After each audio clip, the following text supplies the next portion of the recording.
Hello, this is Tanika Steens, and welcome to Mind Your Business. And tonight we are talking about marriage and ministry, and our guest is Pastor Robert and Minister Wilishia Scaife. They've been married for 26 years and are the proud parents of 3 children, Jawan, 29, Jayla, 22, and Josiah, 16. They are members of Union Missionary Baptist Church in Muncie, Indiana, where Robert has been senior pastor for 4 years. Pastor Rob was licensed to preach the gospel in 1995 and ordained in June of 2005. As a lay minister, he served his pastor, Pastor W.J. Jackson Sr., faithfully as armor bearer, director of men's ministry, as well as assisting Pastor Jackson in preparing newly licensed ministers to teach and preach the word of God. Pastor Rob was voted in as assistant pastor in May of 2015 and as senior pastor on March 19, 2016. Before becoming pastor of Union Missionary Baptist Church, Pastor Rob served our community as a police officer and later detective with the Muncie Police Department. While on the department, he also led the task force that focused on gang activity and facilitated related presentations and trainings. He was awarded the Herman Freed Integrity, Loyalty, Ethics, and Attitude Award in 2005, Investigator of the Year Award from the former Mayor McShirley in 2010, and the Muncie Black Expo President's Award for Community Service in 2014. Pastor Rob earned his undergraduate degree from Indiana Wesley University Bible Studies and is currently pursuing his MDiv also from IWU. Minister Wilishia began preaching as a licensed minister of the gospel under Union's former pastor, W.J. Jackson, in 1999. She has served in multiple capacities at Union Missionary Baptist Church, including being hired by the church as coordinator of ministries, 2003 to 2008. Minister Wilishia earned her B.S. in organizational leadership from Anderson University and her M.A. in executive development for public service, special focus in adult and community education from Ball State University. She is currently employed at Ball State University in early childhood, youth, and family studies department, assisting with instruction in the national recognized schools within the context of community program of community engaged teacher preparation. Minister Wilishia is also the family and community engagement coordinator for the longstanding Muncie MP3 program, an IDOE funded initiative to ensure grade level reading for neighborhood children. She is also a liaison trainer and consultant. Minister Wilishia is passionate about bridging the gap between family, community, and school on behalf of children. She is a public speaker, mentor, and writer whose work has been published in prominent venues. The Scaife has preached numerous sermons, taught in many conference workshops, and spoken at professional forums and summits nationwide. Together, the couple has received many commendations, including the Champions for Kids, Civic Volunteers Award from Prevent Child Abuse in April 2015, and the Mayor James P. Carey Community Service Award from the Dr. Martin Luther King Dream Team 2017. They recently co-authored, along with esteemed colleagues, a manuscript focused on reimagining schools and how the Black church experience can positively reshape classrooms, which will be published in 2021 in Teachers College Record, the Journal of Teachers College, Columbia University. The Scaifes give all the glory to God for his blessings and favor in their lives. We desire above all to edify God's people and glorify our God is their mission that they live by. So thank you for joining us tonight. And we now will welcome our guest, Pastor Rob and Minister Wilishia Scaife. Hello. Hello. I didn't know if I had you there. There we go. Yes. Okay. How are you this evening? Hey, how are you doing? Oh, pretty good. Man, you guys have got a lot that you've done, and you're so young and vibrant. Right. How do you keep it all together? Yeah. So I introduced you a little bit, but if you go ahead and like to tell everybody a little bit about who you are and what you do and why you do it. Okay, well, ladies first. Whatever.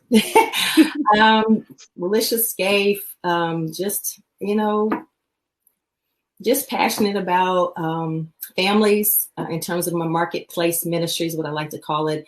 Passionate about advocating for marginalized families and communities to ensure that people are getting what they deserve, to ensure that those who, I believe all people have voices, but I think that there are some voices we tend not to listen to.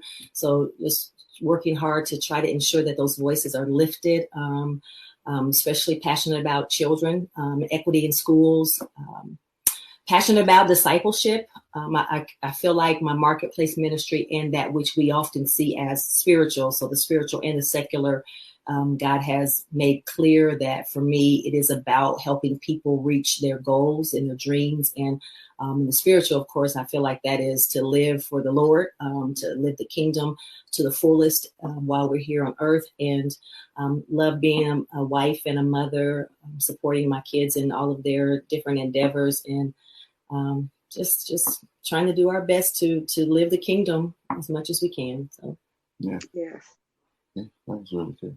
Okay. We see. Well, I'm Robert Scaife. I love teaching.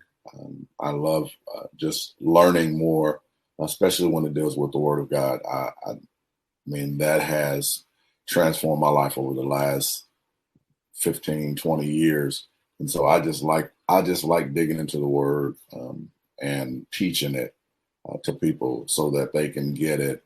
And I tell people all the time that I'm not one of those big word type of people. I like things broken down to where I can understand it. And so that's how I approach teaching.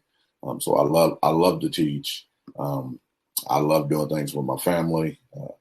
My wife, she's my best friend. So we're always together.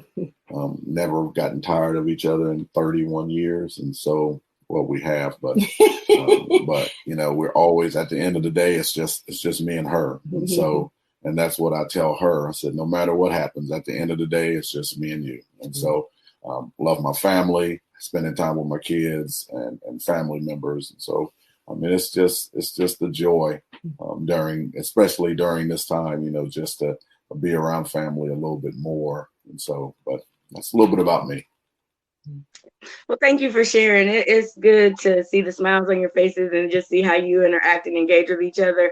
I know being in ministry can be tough on families, and I really admire the fact that husbands and wives are working together in the ministry. There was a long time when the husbands were the pastors in the pulpit and the wives were the first lady sitting on the front row, and and that was their role. But I think it's so important that we can work side by side together in the ministry. How has that impacted your life and your family, being able to work in the ministry together side by side? Well, I would like to answer that first. Okay. It's essential for me.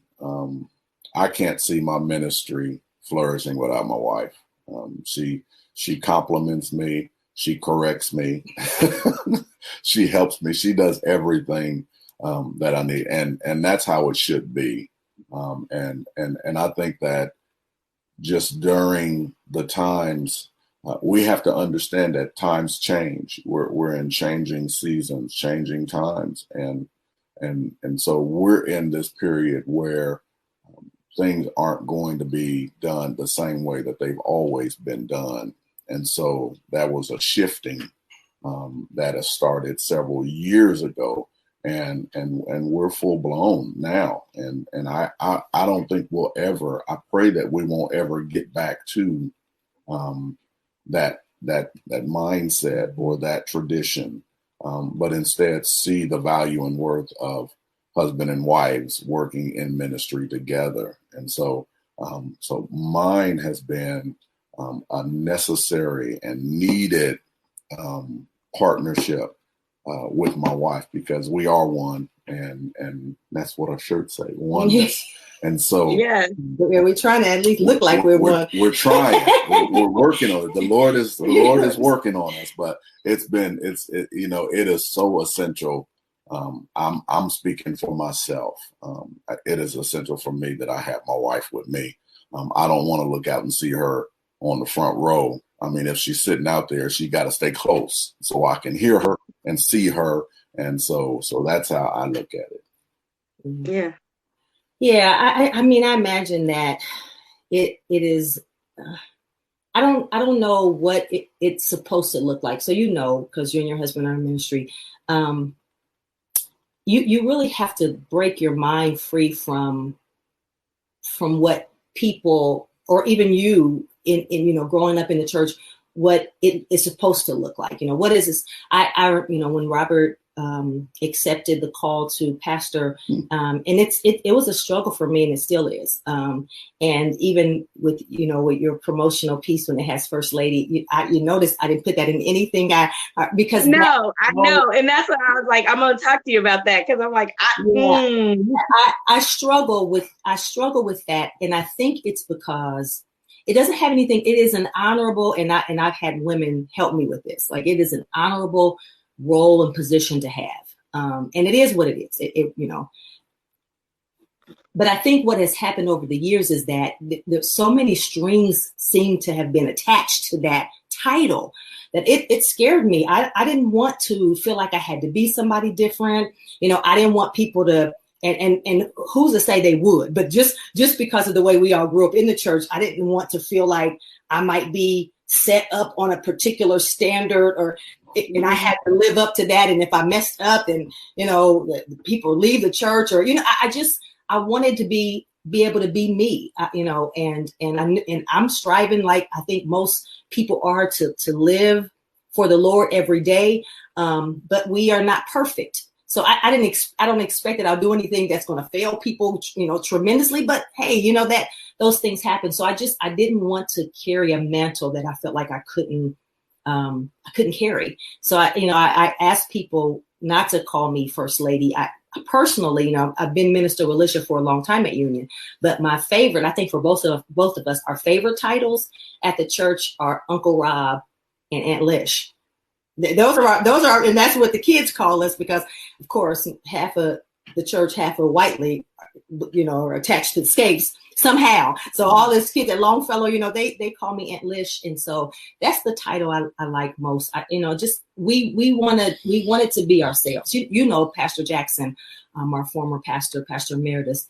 Those are big shoes to fill. And everybody knows that nobody can fill those shoes.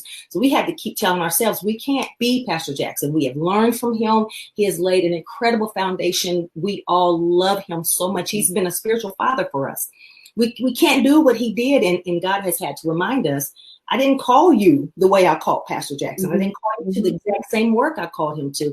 And I called you two together in a sense. So, in a more traditional church, that is challenging. But I think what's hardest is what I expected, my own mindset. The people haven't pushed anything on me or on us, but in my own mind, I don't want people to view me this way or see me this way. We just want to be ourselves. We've always been workers in the church. We move tables, we move chairs, we do those things. And I think that's what's helped us to stay grounded, to stay in touch. It's shared ministry. We've always been in the trenches with the people, and that's how we like it. Yeah. And I agree. And it's so funny, because when I was putting that up, I was like, I feel the same way you do as far as the First Lady thing, because I'm like, okay, here we go. Okay, God, for real, you are calling me to be the First Lady. And then I'm like, yeah, I can see me being a minister, but you want me to be and because that's what we attach to what we see. And it's so much, it goes so much further than that. Mm-hmm. And I think the fact that what your husband said about you in the beginning is that you are his best friend, his backbone, his everything, that he needs you to be right there.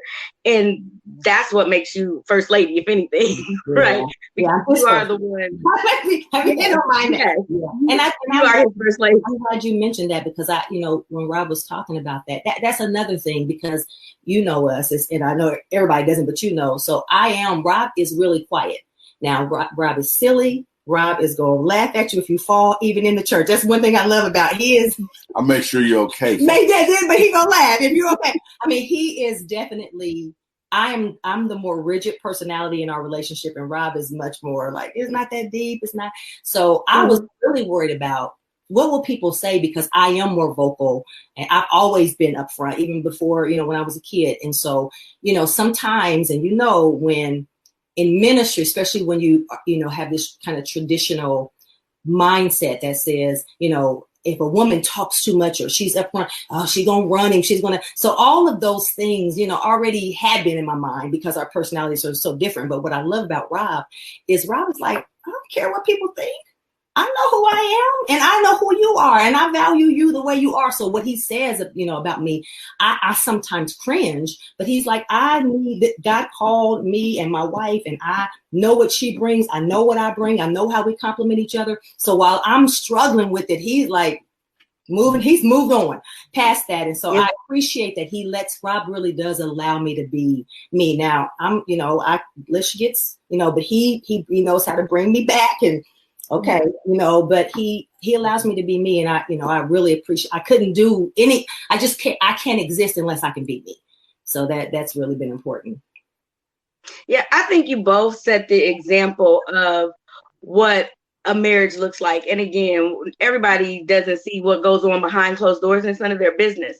But when you walk out and you present, you're a well put together unit. You complement each other. You know, and it's like neither one of you are trying to outdo one or the other. You're a team and you can tell that. And that is what matters. And I think a lot of times in marriage, first off, we don't look at each other as equal and complimenting each other. You know, somebody has to be the lead and somebody has to follow or whatever. And I totally agree as far as the order of the church that the husband is the head and the wife and the children. But as far as when we are doing God's work and we're in ministry together, he called you together, but you both bring something different that is valuable to the table. And it wouldn't work without you doing it together. And that's the thing that makes it so beautiful. So I want to know, you guys have been together forever and God preordains everything. So when you were younger, is this the road you knew that you were going to be on this day? Absolutely not. This is the road we would have ran from. We didn't even talk about it because it was not on the table. Nothing. I mean, I can't. And I think some people think when people say that, no, I don't know who wants, unless you just know God has called you to pastor, get that. But I don't know who just wants to. We enjoyed. Yeah, we enjoyed helping Pastor Jackson. Yeah. Yes. And our plan was when he retired, wherever he moved to, we were going to go and move with him. We're going to move in with him and take care of him. He was really getting us ready for a new pastor, and we had decided, we were just like, nah. When we're going to get ready, when he retires, whoever comes, we're going to support. We enjoy what I call sub leadership. You know, we're called leadership. We've always known that, but we want to make, I feel like this about even for Rob's ministry. Like I want to make somebody else's vision come alive. Like I want to help move somebody else's dream forward. And that's what we were doing with Pastor. We would have never. We fought together, not against each other. Up until the last 2 or 3 weeks. I'm in tears, and and he'll tell you even beyond that. I still have a lot of times when I'm like, what in the world? Yeah. Like what is this? What is God doing? And so I don't know. See, but you're not disappointed though. See, the thing is, if you were setting yourself up to be next in line and you were ready to take this thing over, and then someone else would have came in, that could have been horrible. But because of the mindset you were in, God knew you would appreciate it that much more. And he knew that you are the humble people that you are, that he was leaving it in good hands. And Pastor Jackson knew what he was doing as well. I mean, and you had great leadership. And so although you feel like it's big shoes to fill and a tough lead to follow, but again, like you said, you have a totally different call, a totally different ministry. And it's needed for a time such as this. You know, with the younger generation that's coming up, they need to be able to see people in the community that they can relate to, that they understand were regular people. Because sometimes when we look at pastors, they are these larger than life people that you are afraid of, or that you just, but when you know that you can be personable and you actually are hands on with people. Pastor Scaife, with you and working in the police field and of course knowing how that works, and then you, Minister Wilishia, working with children and adults, just working hands on within the community, that's a ministry within itself. And so, what you're doing out in the community only transfers over to what you are building up in your church. And so since COVID is hit and it's been so crazy, how have you been able to keep that connection and your people together and that community tight knitted right now through these times?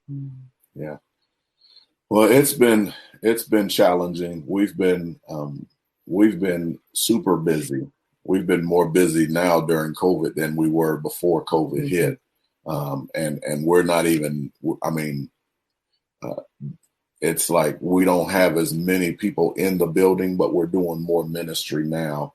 But I think the main thing that we wanted to do is we wanted to make sure that we stayed connected as a ministry. And so we made sure that we got the live stream, the virtual, Facebook Live and our church website.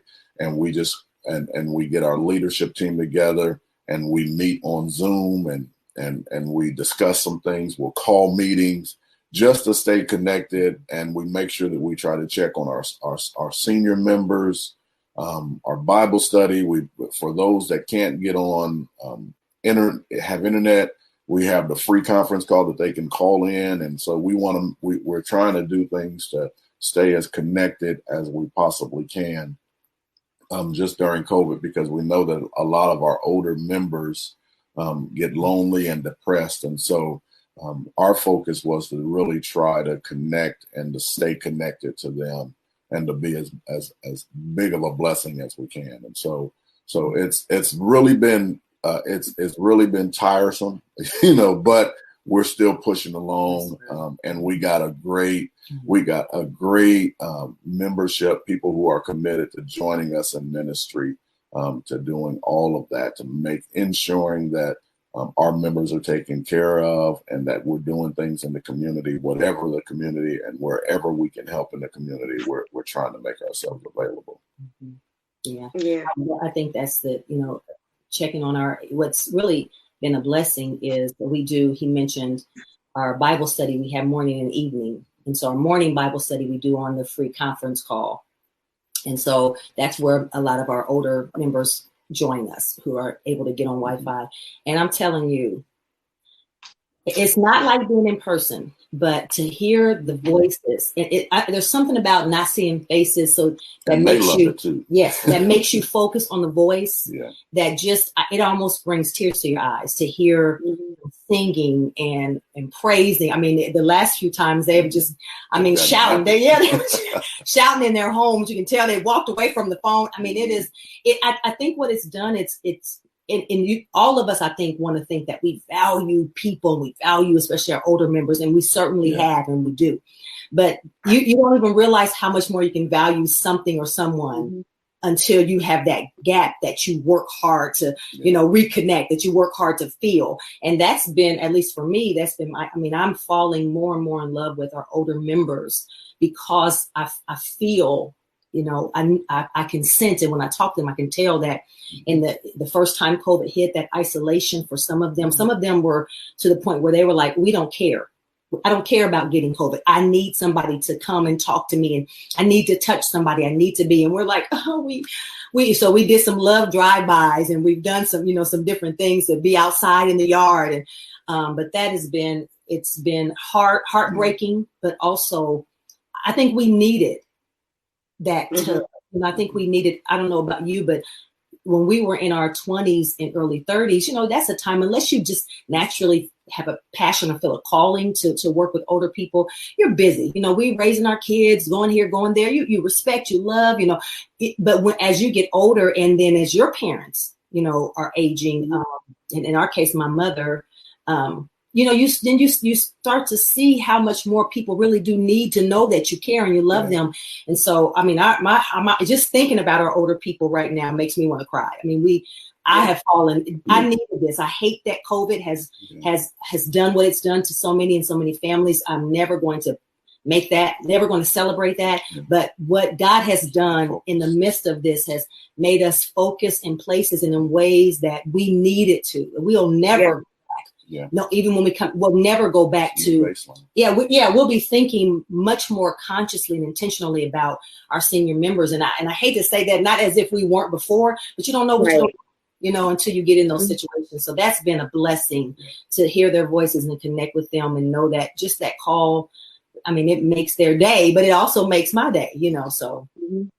Yeah, we often take for granted, like, oh, we're going to see each other again next week. And now, like you said, not being able to get out and touch and hug. And I that's what I said about going to church. Well, don't let me go back because I'm going to be touching everybody. So it's just, you know, I can't help it. That's just what we do. And, you know, and I think that physical connection means a lot. Like when the older people are able to come to church, that's their time to go and to be able to congregate and be around people and feel love. And so at a time such as this, it's like probably way overwhelming because they've lived their whole life and now they're at this situation where, okay, what's going to happen next? You know, so knowing that they have leaders that take the time, that care, that put that quality into taking the next step to reaching out with a phone call or even doing a drive-by, that speaks volumes to just showing the heart that you have to touch everybody, not just the young ones, but the older ones as well. And so, I mean, it's got to be a lot on your heart at night when you get ready to lay down and you think about the day and everything that's happened and maybe everything that you haven't been able to accomplish. What is it that you use, both of you, because again, both being in the ministry together, so you're not, there's no way of escaping it. It's always there. So what do you do for each other for a way of release to just be able to be replenished again? Well, I usually try not to tell her everything that goes on because she gets frazzled and you know, and so I there's some things that I just really would try to do without her knowing, and then but we constantly just have to have that line of communication open, and we talk about ministry all the time. We're all, I mean, I tell her I'm the type of person that I can go to sleep at night in 3 minutes. As soon as I hit the pillow, I'm asleep. You know, but the last 4 years, I told her, I said, my mind has constantly been running because I'm thinking about ministry, and I've never done that before. I'll still go to sleep, but I'm constantly thinking about what we need to do at the church and all of this. And so we constantly just throw things off of each other all the time. She throws more at me than I throw at her. But she thinks more. She's more creative than I tell people all the time, my wife is smarter than me. She really is. And so in some areas, in most areas, you know, but she's smarter than me, and that's okay, you know. And so, but you know, we just make sure that we just talk and throw things off of each other. When we're frustrated with each other on some days, we give us our time, and then we come back, and we ministry doesn't stop when we're frustrated, but we just have to understand and appreciate what each other brings, and I think that's what helps me the most. We're typical right brain, left brain, male, female. I mean, you know, it doesn't have to be that way, but for us, it really is. And our marriage is very, very traditional in the sense that our roles, and I cook and do that stuff, and he don't rice bologna. Putting bologna in the microwave does not count, and it stinks. But anyway, but so that's what, you know, when he says I'm smarter, you know how it is. His brain works better in math and the details of things, and I'm dreaming like, let's do, so God knew. You said it earlier. I mean, you know, we were 15 when we called ourselves dating. And I marvel at God. And of course we've made mistakes along the way. You know, we've got a son who's 29, you do the math, but yeah, he's old, isn't he? But anyway, but God knew that my rigid yet creative personality, who is, a perfectionist in some ways, would need Rob's, calm down. And then, but he is deep. I'm spontaneous and he's detailed. Like God just knew that. And like you said, he had a plan. I'm still like, really, but he had a plan, and he knew what he wanted, how he wanted to use us in marriage and ministry, with our families. And so I know for me, I don't rest well. I don't rest well. I tuned into your mindfulness a little bit today earlier. And I thought, I'm so grateful for people like you who are doing things like this.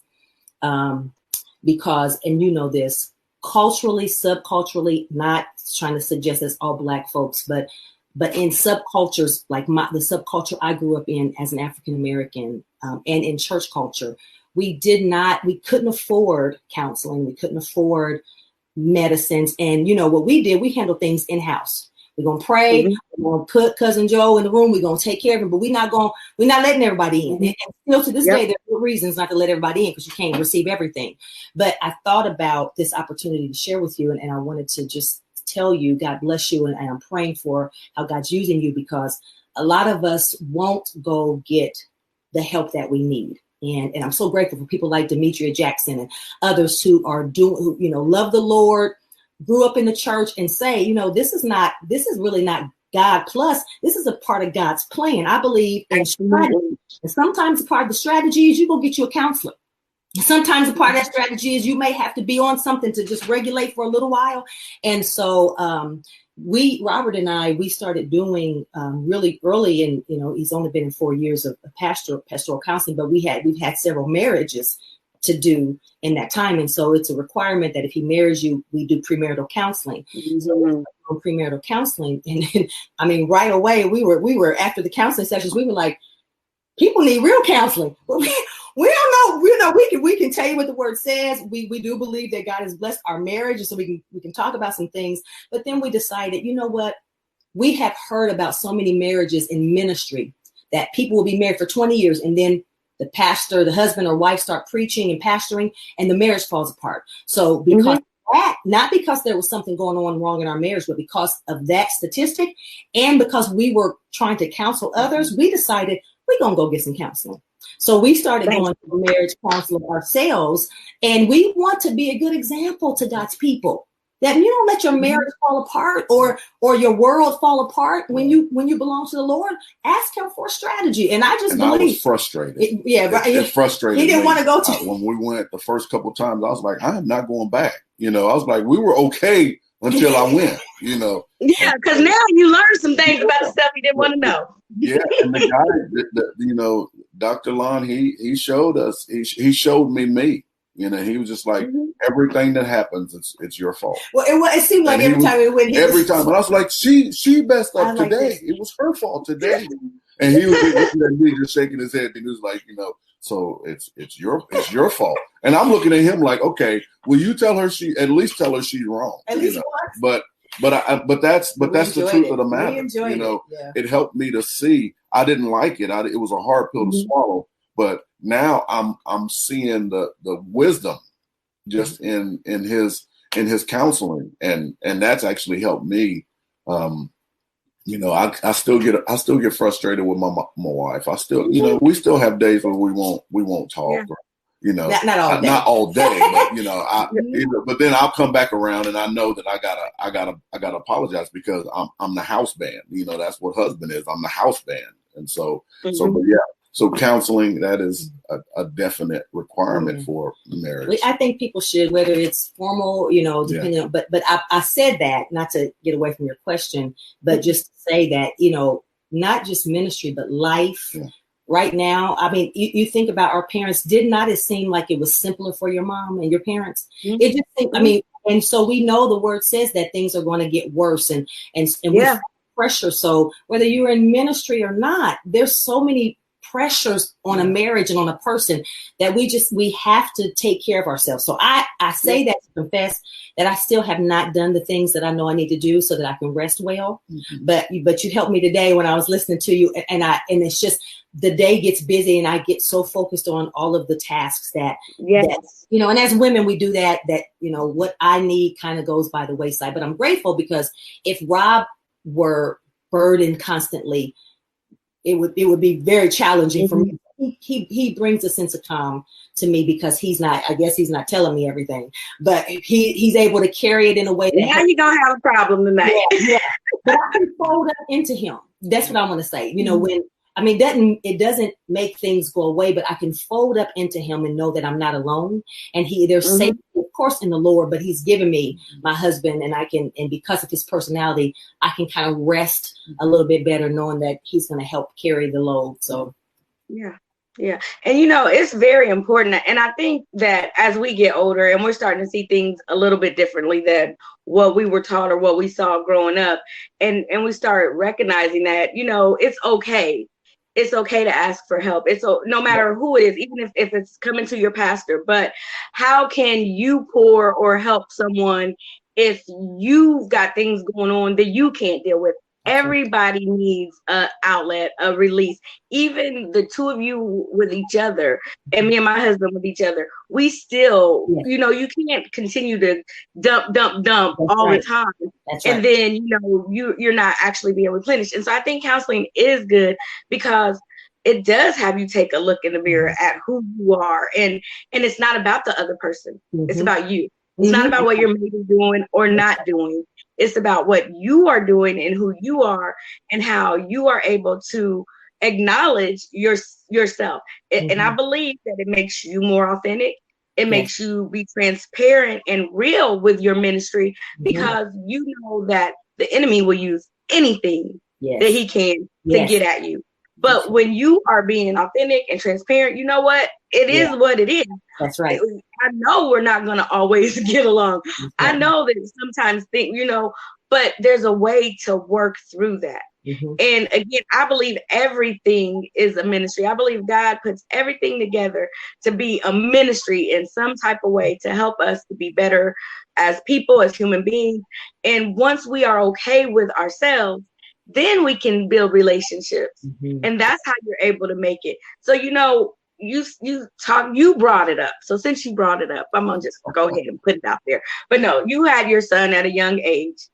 Now, there's some young girls and guys out there that may be in a situation that feel like, oh, I'm young, I've messed up. Oh my God, what am I going to do? Suicide is on the rise right now. Right? I mean, it's scary. And I believe our kids are way better off than what we grew up with. And they have more depression and anxiety and things going on that they don't talk about. They're a lot open, though. They're a lot more open with their sexuality and the things that they do.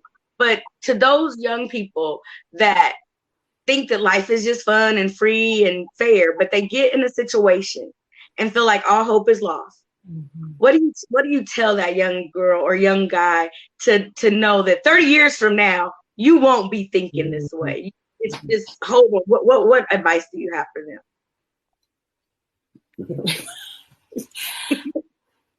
God is so gracious. I mean, He has a plan. And I don't say that. I mean, it seems so cliche. There are absolutely consequences to decisions you make either way. There definitely are. You have to choose God's path. Yeah. I think and I say that just because, we think about things that are, objects that are made. We only know really how to use an object the right way when we go back to the manufacturer or we go back, to the manual. Well, God is the manufacturer and He has a manual. And if we're going to live, as they say, your best life, and that certainly doesn't mean a life without trials and tribulations. The Word of God promises we'll have those. But if you're going to live your best life, you just turn to the Lord. I think what we, and even growing up, I didn't have a proper understanding of grace. I've been freed up to understand what grace really is. Now, certainly, grace covers sins, but grace also helps to keep me from, something in me needs to restrain me. But I would tell a young person, no matter what, and we hear this often, no matter what choices you make, come back to God. The worst thing you can do is not the sin or the bad choice. The worst thing you can do is to run from God. And that's what we grew up thinking, God's so ashamed of me. I'm going to run. I'm going to leave. I'm going to walk away. I'm going to, and even though we knew that we're supposed to come back, that time we're away, that's the time when God is saying, no, come closer to me. And I don't know how we mess that up. I think the prodigal story makes that clear, but we still mess it up. Don't run away. Yes, think about it with churches. When we grew up, when I was younger, in a lot of churches, if a person partied and got drunk on Friday and Saturday night and came to church, people were looking down, turning their nose up. I'm saying, I don't care what you did Saturday night. Please show up on Sunday morning. Please. The door is open for you to come. That's not hypocritical. You're not pretending like you. Just show up. If you got to sit in the back, show up. And so I think teaching young people, the worst thing you can do is to run away from God. In the midst of your brokenness, in the midst of your sinfulness, whatever it is, run to God so that he can begin to mend and heal. Don't run away. That's what I would say. Don't run away from him. I know it feels like you should. You're ashamed. You're embarrassed. That's the worst thing. And that's what the enemy wants. The sin, that's just a little piece of it. The enemy really wants to get you in bondage to the guilt of the sin. That's what it gets us. Can't break free from is the guilt. So don't run from God, no matter what you think you've done, no matter how bad you think it is. Run to him and let him begin to do the work of transformation. That's the key piece to that whole situation. We've encountered young people who had kids at 15, 16, 17. And we've just tried to encourage them because we've been in their shoes. And so, but you can't forget the Lord, because he's not going to turn his back on you. And we turn our back on him with our guilt, but also what she stated, but also you gotta get a good support system. Yes. I mean, we have people, our family, our church family, our community, they were behind us and pushing us, although they considered it a setback, but we were still pushing forward, and we had a great support system. And we tell everybody to this day, we didn't just raise Wani, our son. A whole bunch of people helped us raise him. And so, and I think that's what young people need to see. Look, it's a setback, you messed up. It's a setback, but you'll be all right. Just keep pushing forward. Make sure you have the proper people in your corner, pushing you, encouraging you. And I guarantee you'll be all right. And you'll have a testimony. I don't mean go do something just so you can be a testimony. Yeah. The thing is done. You push forward, but you will have a testimony. You will have a story, and you said it a little bit ago, and that hits me when Rob accepted the calling to pastor. One of the things that was heavy for me was we are so imperfect ourselves. Yeah. We had a whirlwind of things happening right at that time, devastating things happening around us in our lives. And I was like, we can't do this with this particular thing happening. We can't. How can we? People gonna be looking at us like your house ain't even in order. How can you? And I had a really wise person say to me, "That's what people need to see." I mean, not that people need to see. I mean, it wasn't sin. We weren't caught up in sin, but there were things happening in our family with family members that seemed devastating. That seemed like they would mar our name or make us. And the person said, like you said already, things are shifting. And not that there was ever a time when leaders were perfect. What we have seen is people hold them up so much that when they fall, we're all devastated. These are humans. So God called us right in a time in the midst of something that we thought would take us out. And he still called us. And he said, now you let me use this to grow you, to grow others. Let me use this to make you more acceptable and understanding of where people are in life. And so he said that, and then he's just shown us how he has changed us. What did he say? If you don't change the situation, he'll change you in the midst. That's been our testimony. If you don't change the situation around you, and that thing has not changed, but God has changed us for the better in the midst of that. And that's just been our testimony. And it's evident in your walk, in your ministry, in your faith. And it's just a blessing. So I could talk to y'all all night. Seriously. we can talk all night, and it's so much that we still have to learn. And I keep praying that, oh God, put it off a little bit longer. Mm-hmm. Don't put us in a church just yet. You know, I'm not ready to, because I feel the same way as you said. It's like, okay, God, right now at this moment in time with everything that's going on, you want us to do this right now? Mm-hmm. Okay, you know, but I feel like it has strengthened us and it has helped us in so many ways, but I'm still like, it's so much still that I want to learn before, you know, put us out there. But I know it's the right time and the right place. It'll happen.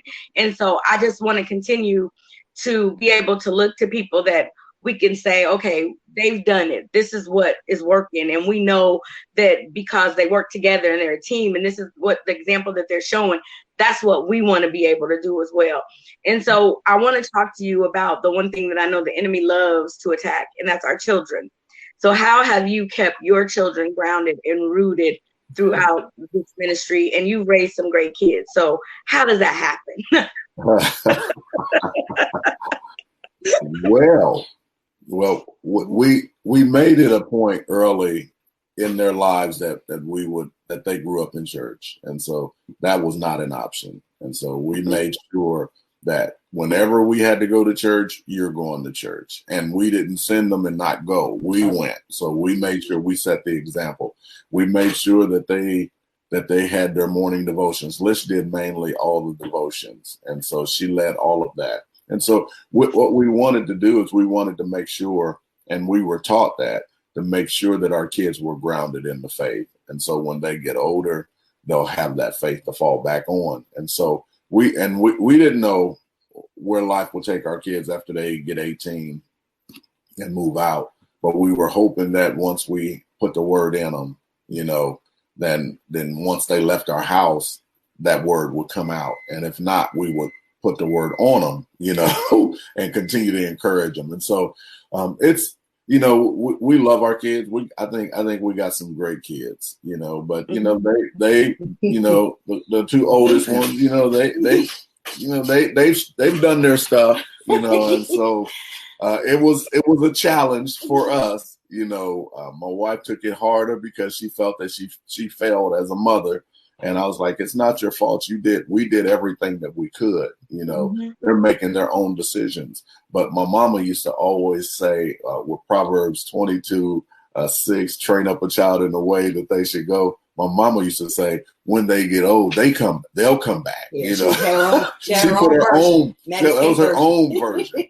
And so she said, when they get old, they'll come back. And so we just, you know, it was difficult for us to see our kids, and we knew the path we knew that they were going to fall, and we were trying to warn them. But you know, sometimes you just got to let them experience that. But then the Lord brought them back around, and so we're just we're still learning. You know, we got one more to go. And we're still learning and just watching the process, and we're just trusting God with our kids because He already knows those are His kids that He gave us to take care of and to pour into. And if we do what He said to do, we know that He's going to carry them once they leave our house.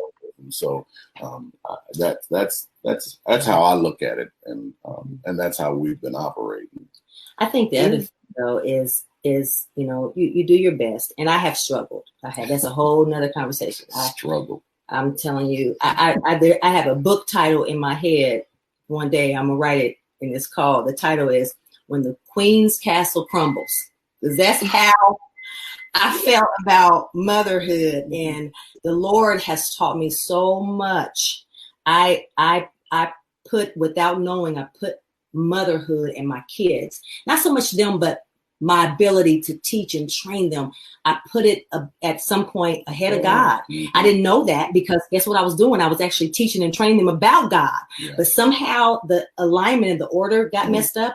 And you know, when you do that, it messes things up. Things get all jumbled. And I'm not saying that that's why they chose things that God was saying this is about you, and you are falling apart. Yeah, because they're not doing what you expect them to do. You have, one time I prayed to the Lord. I said, talking about one of my kids, God, go get them, chase them down, chase them. The Lord said, I'm trying to chase you down. Where are you going? You know, you want me, this is not your sin. You are so caught up in their stuff that you have left. Because I was saying, Lord, they done left you. Oh, he or she has left you. And Lord, you are leaving me. Yeah. You have left your trust in me. You have left your faith in me. Come on, you come back. I got that. You come back. So it really has been challenging for me. I do think that one of the things is we enjoy our kids. Yeah. So we get disappointed and we get mad at them. But two things in this house, faith and fun. Yeah. Mm-hmm. We have been very free in our home. I don't think our kids, if somebody said, you guys are PKs, I think they'd have to think a minute. Oh, yeah, we are. Because that traditional mindset of being real now, we were strict. But we offer like, okay, so you're not going to be able to go there, but we're going to do that here. You know, we offer fun. Our house has been even for my nieces and nephews. We've been the fun house. Now they all grown up and come over. But so we made sure, and honestly, Rob is so silly and funny. Like and the kids are a lot like him in that way. So I think that now that I'm kind of coming out of that place where I beat myself up about what I did or didn't do as a mom, and I carried that. Now I can look back and say, I enjoy my kid. We enjoy our kids. We do. You know, they're not perfect. We certainly weren't. You know, you forget that. But they are good kids, and they know the Lord, and they know right from wrong. And so we talk. You heard him say we put the word in them, and now what we do is we put the word on them. And what we mean by that is they can't stop our prayer. They may be able to say, "My mom want to hear that scripture," but you can't. I'm putting prayer on them. They don't know. We every night, every day, we're praying. So we're enjoying, I think, the fruit of the labor in terms of making it faith-filled, but also fun. And so I don't think we'll ever have to worry about our kids not coming home. Like this is a safe place for them. They enjoy, we laugh, we play. They know we don't agree with everything, every choice they make. And they understand that, but that doesn't keep them away. And I would be devastated if that kept them away. So like he said, we were 17. And so we still feel like we're still learning because we messed up that. You know, we didn't have enough under our belt before we started a family. So now it's almost like we're playing catch up with all of them, even though Wani was the one that was born early. So we're learning, and God is growing us more. Maybe we're growing more than they are in the midst of it all, but it's his grace and his mercy and his favor. I mean, he's, it's just been a process, but we're grateful and to go through it together. Like I definitely don't think I could have handled the way I was dealing with motherhood, putting in, like you said, all those hours of every morning Bible study. So I'm putting it. I was basically saying, Lord, I'm putting the coins in the machine so that when the time comes, I'm gonna get out this machine what I put in, And the Lord's like, so you in control of this. I said, so you got to be happy. And so he had to bring me back down and. So he will humble us. He will. And I really believe that children is the reflection of who God is. I mean, because I promise you, I've got a blog. It's called Mommy Needs a Nap. And every time I think about writing in that blog, I just be like, oh, I just can't even get started today. But every time I reflect on it, it reminds me that, ooh, I learned something about me and something that the Lord is trying to tell me. And I'm just like, okay, so you're the one that should be in trouble. But truthfully, I'm the one that is learning something from this. And I get you with the crying and the like, oh, Jesus, what did I do wrong? We haven't. And so I got to the point where I'm like, now, okay, I know I've taught you the right things. I know I've instilled in you the right things. So when you go out there, you're in good hands. Yeah. I'm not going to worry. I'm not going to, because when I thought I was actually helping, I was hurting. I'm trying to help you out, but I'm beating you up and trying to tell you, and that can make your children withdraw from you. Yes. And so I've learned so much. And so it's funny because they think that I'm this serious person. And I'm like, who is this lady they're talking about? And I go, oh, because I'm a mom. And I'm like, I never wanted to be that stuffy mom that forgot she was a teenager. Yeah. But when you have these precious lives in your hands, Yeah. and not only that, but when you cover them in the water and you have the blood of Jesus on them, you're responsible for those lives. And it's terrifying to think that, okay, God, what if I mess up and steering them the wrong way? But in us doing that, sometimes we mess it up just because we're trying to, so I'm trying to be more hands off. I got a 6-year-old that runs our house now, but she keep coming out here asking for drinks. So I'm like, and she only do it when I start recording, but it's okay.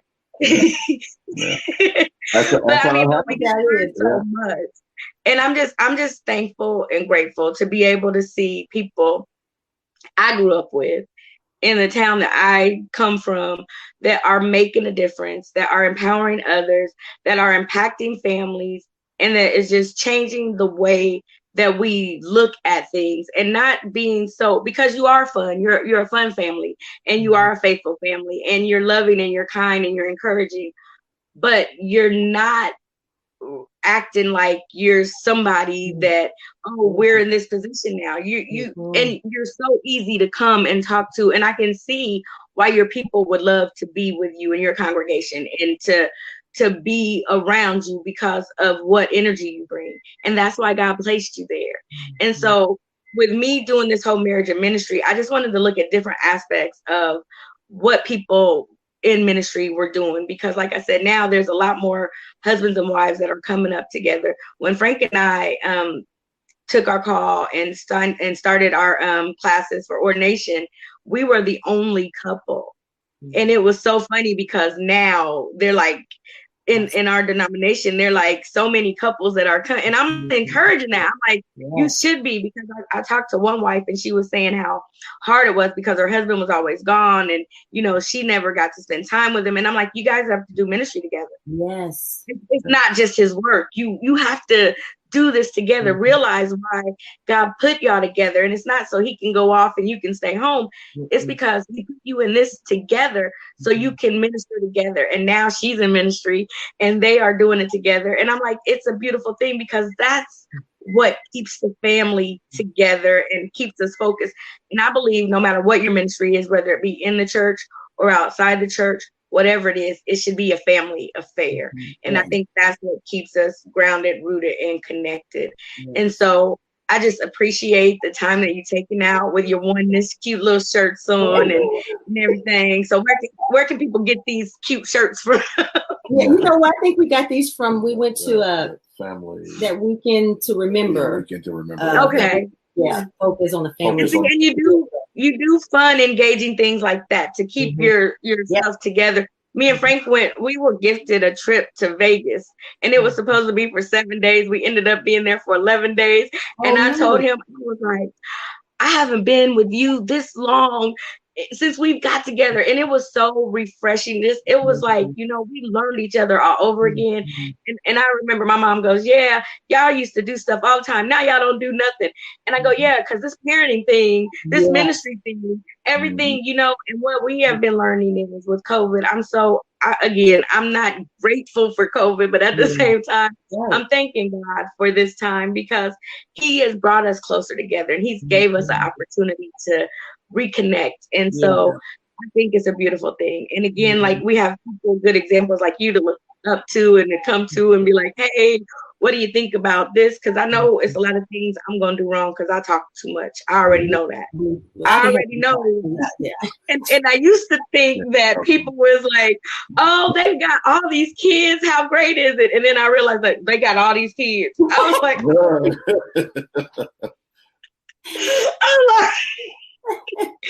so, everything that I'm thinking in my mind is going to be a great thing. Like, she moves and shakes too much. The kids is too much. Just sit down somewhere. But that's what God designed us to be. Right. Yeah. That's right. And if he would have called us 20, 30 years ago, we might be in trouble. But for this day and time, I think we've arrived right at the right time. And it's a blessing. Absolutely. He knows what he's doing. Thank you both.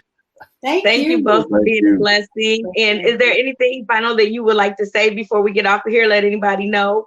Hey, just remind yourself, I tell my wife all the time, at the end of the day, no matter what happens, no matter what goes on with our kids, our family, ministry, at the end of the day, it's just me and her. And so we go to bed together, we wake up together, and we start all over again. And so that's our focus. Yeah. Amen. And on the Lord. And on the Lord. Well, my final thoughts was we were so nervous about this. I wanted questions. I wanted stuff ahead of time. But thank you, because it was fun, and it was just what you said, just a conversation. So we appreciate it. Thanks for having me. And that's what I appreciate, because I know people are like, what is she doing and why is she doing this? You stated something earlier that sometimes people that just have a voice but haven't heard and don't really, that's what I created this platform for, was for people to be able to come on and talk about different things that's going on in the community, in the church, in the workplace. And you guys have covered it all tonight. And so that's just, I think, a beautiful thing. But there is so much talent right here in our own city that is overlooked, and so many people that go unnoticed. And so I just wanted this platform for people to know that there's resources and there's other people like them, and there's opportunities, and we can make those opportunities ourselves. We don't have to go outside to find them. They're right here. You just got to know where to look. And anything that I can help people out with, I'm going to bring it to the forefront. And so thank you for being a part of this. And it's going to go on a podcast. And so once I get everything together and I get it downloaded, I will make sure that you guys get a copy. You can use it however you want. And just, again, thank you for being a blessing. Yeah. All right, thank you for having us. Love you, girl. All right. Love you. Have a good day. Love you too. Thank you. All right, everybody. Thank you for tuning in. I want to say Muncie's pastors and everybody, we've watched them grow up and be together and be a family and be a model and an example. And so if you want to know what marriage and family and ministry looks like, this is a good example for you to look at. And I know that they're both modest and humble people. So they aren't looking at it to say they need pats on the backs or accolades or anything. And that's what makes them genuine and who they truly are. And so I believe that if you are in need, or if you're hurting, or if you need somewhere to turn, that these two have a door that's open, that's going to be willing to bring you in and help you and point you in the right direction. Everybody needs to know that there's somebody in their life out there, and they are the example. So if you're looking for a church home or a place where you can go and have faith and fun, check out Union Missionary Baptist Church. It's been around for a long time, and I'm sure it's not going anywhere anytime soon. And with these leaders in place, I believe that they are going to do a great service for the community and for Muncie for a long time to come. And anybody out there that would like to come on and talk about your talents or resources or gifts or your church or ministry or whatever it is that you'd like to offer to the community or to the world, come on over and we can have that conversation. Until next time, remember, you were created with purpose. God bless. Okay, you two don't go nowhere.